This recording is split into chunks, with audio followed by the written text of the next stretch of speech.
Hi, I'm Dr. Mary Barbera, autism mom and board certified behavior analyst. In last week's video blog, I discussed a few ABA strategies I use to develop first sounds and words in children with autism.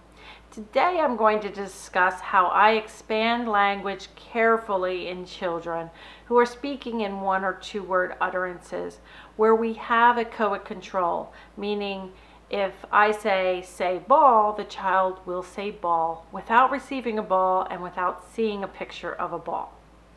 Once we get the child talking and we have echoic control and the child is saying some words, we need to expand language carefully.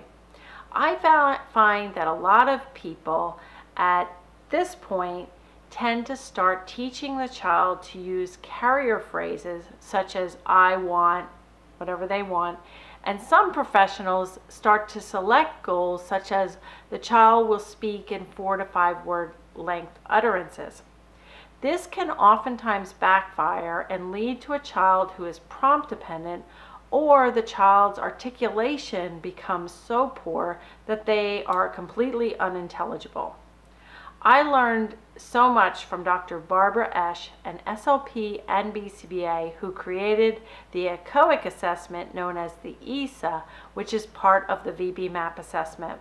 And one of the biggest ahas that I received from Dr. Esch years ago at her workshop is that we don't want to set goals for sentence or phrase length, such as Timmy will speak in 4 to 5 word utterances.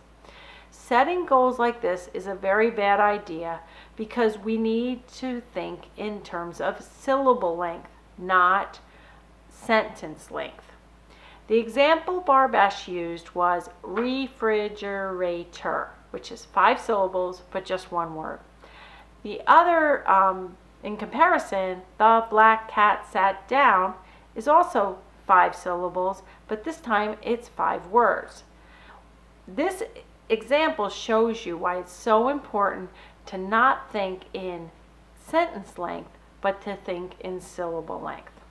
When I got back from Barb Esch's workshop, I was really excited, and I sat down with Jennifer Lesher, who's an SLP that I've worked with for many years, and I showed her many of Barb Esch's sample worksheets, including a great syllable sheet with a list of 1 syllable words and 2 syllable words in the second column and 3 syllable words. Jennifer created another syllable sheet based on the work of Dr. Esch, and Jennifer's sheet is available for download right under this video. And as you can see, hopefully, it might be a little blurry, but just to give you an idea, this is set up in 5 columns, and the first column is all 1 syllable words like hi and no and more, and 2 syllable words like thank you, which is 2 words, and hello and again, sorry. These are words that we often hear our clients saying, and 3 syllables, 4 syllables, and 5 syllables. We use sheets like this to assess and also to program for length of syllables within words.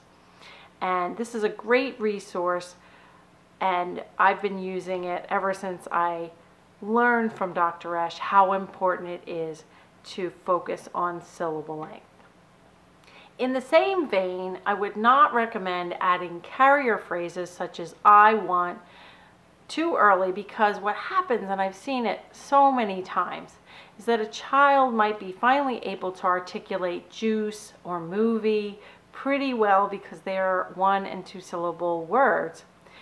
We can all understand a handful or dozen or 50 of the child's words. Then all of a sudden somebody decides to add I want, so that instead of I want juice, instead of juice, it's I want juice, which is 3 syllables, or I want movie, which is 4 syllables. And many times what this does is it really affects articulation and makes the child's language not understandable.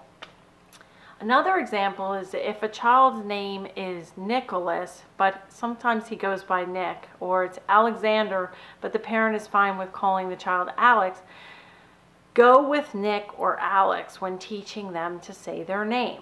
The shorter the better. And I wouldn't teach Nick, who doesn't have great articulation, to say another carrier phrase such as my name is Nicholas, because then we're up to 6 syllables instead of 1 syllable. So when somebody comes up to him and says, what's your name? The child should just answer Nick.